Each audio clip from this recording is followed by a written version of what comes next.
Welcome to Face the State. Now we begin our discussion of question 3 with the group responsible for getting it on the ballot to begin with. Lucas Foletta with Nevadans for Affordable Clean Energy Choices is here now to talk to us about that. Lucas, thank you for coming on the show. Sure, thank you for having me. Okay, so you were one of the people responsible for writing this measure. Why do you and why does your group think this is necessary for Nevada? We think it's necessary for Nevada to advance 3 main objectives. One, we think it's necessary to generate more jobs in the energy sector. We think it's necessary to lower electricity prices for everyone, residential customers and commercial customers alike. And we think it's necessary to generate more renewable energy in Nevada's energy system. We think those are 3 objectives that are really not possible in the current system that we have, which is dominated obviously by one utility. Now, right now, Nevada's energy prices are middling across the country. They're actually lower than the national average. So why is it that necessarily you think prices need to go down or should go down? Well, currently today our residential prices are relatively low. Our commercial prices are high, in particular in the West. And so we think that in one respect the commercial prices should be lower, but it's also true that prices change all the time. Our prices haven't always been low on the residential side, and they could. We're trying to establish a system that ensures that over time we have the best chance at lower prices across the board. If you look at the other states that have opened their electricity markets, and there's 14 other states that have done it, you see, generally speaking, that open electricity markets help constrain cost increases in electricity that happen over time as a result of inflation. So from 1997 to 2014, for example, in open market states, electricity prices rose at about 40%. In the traditional monopoly states, they rose at over 60%. Over that same period of time, open market states were in the lower half of the price increases across the country. 9 of those open market states was in the lower third, and 5 of those open market states were in the lower 6 of all the states that had price increases. And so we think that evidence is that over time, the open market presents the best chance to keep prices low. So whether they're low today in any one particular rate class really isn't the issue. The point is over the next 20, 30, 40, 50 years, what system gives us the best chance to have lower prices? Okay, so if you can, paint for me a picture of what this would look like. Should this pass now and then again in the next election, what would our energy market look like here in Nevada? Our energy market would look like the markets that we have for almost everything else. So for your average residential customer would be allowed to buy electricity from any number of retail electricity providers. Those providers would be authorized by the Public Utilities Commission, regulated in a sense, authorized to enter into the market.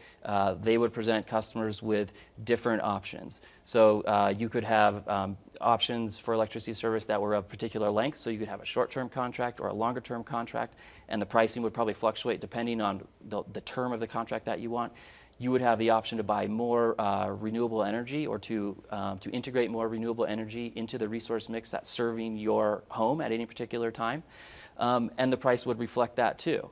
And so really you would have multiple options, just like you have when you go out and you want to buy a car or sporting goods or anything else. It sounds like it would be complicated for a residential customer to sort of weigh the costs and benefits of choosing amongst the different options that you would have. But in the other states that have done this, we've seen that they've been very successful in attracting a lot of interest in the market from residential customers and commercial customers, but in particular residential customers.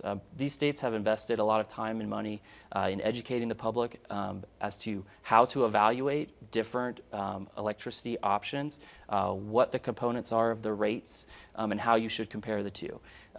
They've not only put time and money into educating people and explaining that, but they've also stood up websites that help people compare, the offer given to you by company A versus the option given to you by company B. And so it really has been successful in these places in terms of recruiting a lot of interest in the market itself. Now, part of the issue with the market, though, when we're talking about something that's a basic necessity, we're not talking about something like a car, which isn't a basic necessity by the same sense, is that if supply drops, if someone tinkers with supply, prices go up. How do you ensure that that doesn't happen in this case, leaving people having to pay exorbitant amounts for their electricity?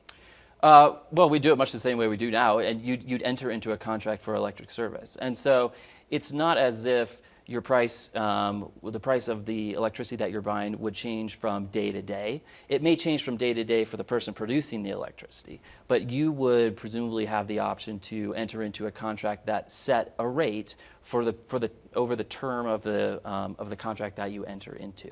And so if there are fluctuations in the market, then that'll filter its way through the system over time. But that's true today. I mean, if Nevada contracts in size and we have a number of power plants, let's say, that have been built to accommodate a larger population than we have, and that has happened in the past. Obviously, we saw a lot of people leave the state in the last 10 years through the Great Recession. Then everyone is stuck paying for those power plants, whether they're needed or not. And that's one of the fundamental flaws of the system that we have now, which is in a monopoly setting, the ratepayers are required to pay for the utilities costs of building all those assets, and then to pay them a rate of return, which is essentially a profit based on those assets themselves, whether we need them or not. In an open market, the risk of investing in those generation facilities is transferred to the companies that are building them. And so if we end up not needing a facility because the state drops in size or because it becomes too expensive and that starts to become reflected in the price, then the developer of the facility ends up shouldering the burden of that investment. Basically, what I'm trying to nail down, I guess, is for a consumer, for a user, someone who's concerned about this, thinking, well, what if there are no favorable contracts when I'm shopping for someone to provide my electricity? What if they're all high because the price gets driven up for whatever reason? Is there something to limit that, to guarantee it? Is there going to be a cap to make sure they can't rise too high? Well, whether there's going to be a cap is an implementation question. So the ballot question itself establishes the constitutional right to purchase electricity from an open market. The legislature has until 2023 to determine exactly what that means, what the market looks like, what restrictions on entering the market will be, and what restrictions, if any, on price will be. I'm sure that will be an issue that's discussed. I would say that over the long term, we don't see that as a likely possibility because for the reasons I pointed out before, which is that open markets are evidence to control price better than traditional monopoly markets. So it really does not appear to be a substantial likelihood in our opinion. Okay, what I'm curious about is how will this affect the development of clean energy, renewable energy in Nevada? What exactly happens to make that work by deregulating? Why does deregulating make that happen? Opening the market advances the investment in renewable energy in some really important ways. Right now, if you're a company, let's say you're a commercial entity in Nevada, and you want to go 100% green, and there are a number of companies that want to do this. Apple and Switch are both Northern Nevada companies that have entered into contracts with NV Energy to be provided 100% renewable energy. If you want to do that today, you can do it. NV Energy will go out and procure that energy for you from a project in Nevada, and they'll sell it to you. But on top of paying the price for the electricity itself, that renewable energy, you're also responsible for paying the underlying system costs that you would have paid if you were a standard service customer. And that goes back to the point I made earlier, which is that as ratepayers in Nevada, because of the system that we have, we're all responsible for paying those underlying costs whether we want to or not, and whether that's providing the kind of electricity we want or not. And so if a company like Apple wants to go out and do that, because of the system we have, they have to pay that cost, and that's fair because that cost shouldn't be shifted to somebody else to pay. But if we didn't have that underlying obligation, then a company like Apple or Switch and many others would be able to invest directly into renewable energy projects without having to pay that adder for NV Energy's basic system cost. And that would spur investment because, frankly, the price of that investing in renewable energy would go down. And so I think you would see a lot of companies doing that. The interest in investing in renewable energy is very apparent, particularly on the commercial level. In the last year, we've seen a lot of large gaming properties who've tried to exit the system. And one of the things they all talk about is wanting to get more affordable renewable energy. They want to make that investment, and we just can't provide competitively priced renewable energy at the scale that companies like that are looking for in today's, in the system that we have today.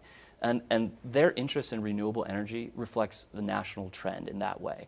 So 60% of Fortune 100 companies have a renewable energy goal. 43% of Fortune 500 companies have a renewable energy goal or a greenhouse gas emission goal. It's becoming a trend, if it's not already, that these companies want to invest in that type of product, that type of energy, and unless we can meet that demand, we're not going to see them do that in Nevada at the scale that's possible. Okay. Now, companies aside, most of the people who are going to be deciding on this aren't companies. You know, they're individuals, they're residential users. We've got about a minute or so left. So what would you say they need to take away from this? How would their lives change, and what's your final message? Well, for a standard residential customer, their lives would change in that they'd be given the opportunity to buy electricity just like everything else.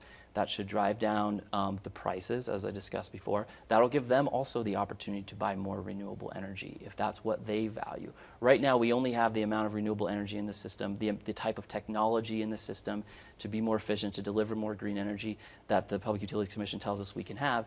And this puts the power in the hands of the people. Okay, we have 15 seconds. Any closing thought? My closing thought is this should also create jobs. In Texas, they opened their market after 10 years. They created 10,000 wind jobs.